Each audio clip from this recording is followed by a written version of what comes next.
Daniel's hands trembled as he wiped the long glass conference table. The night shift at Strathmore Enterprises was quiet, the kind of silence that let a man's worries echo too loud. He was a single dad, 2 jobs, 1 dream, to keep his little girl, Emma, in school and safe. The pay was modest, but it kept food on the table and her asthma medicine in the cabinet. He'd just finished the last office on the 17th floor when he noticed the CEO's office door was ajar. He never went in there. It was against policy, but a half-empty coffee cup on the desk had left a ring. Instinctively, Daniel stepped in, wanting to do his job right. That's when his sleeve brushed against a glass of water. The spill was instant. Cold water spread across the sleek wooden surface, seeping toward the CEO's open laptop. No, no, no, Daniel lunged forward with his rag, desperately trying to stop the flood. But it was too late. The screen flickered and went black. His heart sank. He could already see it. The termination notice, the disappointment on Emma's face when he couldn't afford next month's rent. Panicking, he pressed the power button. The laptop blinked back to life. A document popped up on the screen, mid-sentence. Daniel froze. It wasn't a spreadsheet or company report, it was an email draft. Greater than, to whom it may concern. I've been reconsidering the layoffs. I read the stories of some of our janitorial and support staff, especially Daniel Reyes.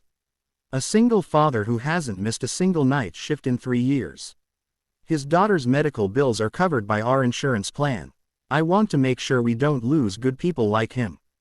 Daniel's mouth went dry. His name, his life, was right there. The CEO knew about him. She was defending him. A voice behind him made him jump. Mr. Reyes. He turned to see her, Ava Strathmore, the CEO herself, standing at the doorway. Tall, composed, but not angry. Her eyes flicked to the laptop, then to the damp rag in his hands. I'm so sorry, Daniel stammered. I didn't mean. There was water, I tried to clean. Ava walked closer, her heels soft against the carpet. She glanced at the screen, saw her half-written email, and then back at Daniel. A small smile tugged at the corner of her lips.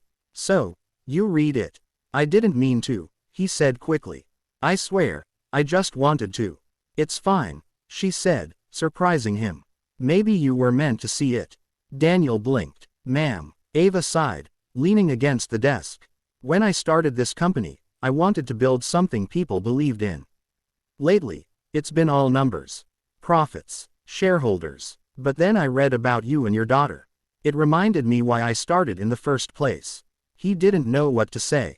He just stood there, wet rag in hand, feeling like his whole world had turned upside down. I was writing to HR, she continued, about creating a hardship fund, for employees who go above and beyond. I hadn't finished it yet. She looked at him kindly. You just helped me decide to move faster. The next morning, Daniel came to work expecting trouble. Instead, there was a sealed envelope waiting for him at the front desk. Inside was a note. Greater than, Daniel, we all spill water sometimes. What matters is how we clean it up. Ava, and below it, a letter of promotion. Facilities supervisor. Full benefits. That night, Daniel came home with takeout instead of leftovers. Emma's eyes lit up as she tore into her fries. Daddy, why are you smiling so much? He laughed, brushing a strand of hair from her face.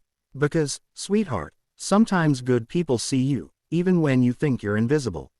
Months later, Daniel noticed a new sign in the office hallway, the Strathmore Humanity Program, Helping Hands for Our Own.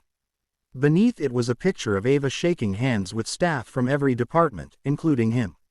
He realized then that one small accident, a spilled glass of water, had washed away something bigger, the distance between people who work and people who lead.